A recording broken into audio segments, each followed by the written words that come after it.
Good morning friends. ఇప్పుడు మనం ఒక interesting grammatical condition for articles చూద్దాం. ఏంటంటే అది ప్రాపర్ నౌన్స్కి ముందు ఇండెఫినిట్ ఆర్టికల్స్ అయినటువంటి ఏ లేదా యాన్ ఉంచడం వల్ల అవి కామన్ నౌన్స్గా మారిపోతాయి అన్నమాట. ఇలాంటి సందర్భంలో ఏ యాన్ అనే ఆ పదాలకి అర్థం ఏంటంటే లాంటి, వంటి అని అర్థం వస్తుంది. ఎగ్జాంపుల్ చూద్దాం. హీ ఈజ్ కర్ణ, ఆయన కర్ణుడు. హీ ఈజ్ ఏ కర్ణ, అతడు కర్ణుని లాంటి వాడు. Karna proper noun, a Karna common నౌన్గా కన్వర్ట్ అయిందనమాట.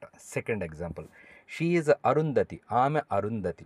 షీ ఈజ్ యాన్ అరుంధతి, అరుంధతిలో ఏ ఇది ఓవెల్ సౌండ్తో స్టార్ట్ అయింది కాబట్టి యాన్ అనేటువంటిది, యాన్ అనే ఆర్టికల్ ఇక్కడ ఉపయోగించడం జరిగింది. ఆమె అరుంధతి వంటిది. థర్డ్ ఎగ్జాంపుల్ చూద్దాం.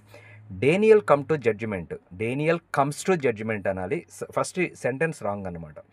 ఏ డేనియల్ కమ్ టు జడ్జిమెంట్, తీర్పు చెప్పడంలో డేనియల్ అంతటి వాడు వచ్చాడు అని అర్థం అన్నమాట. Thank you.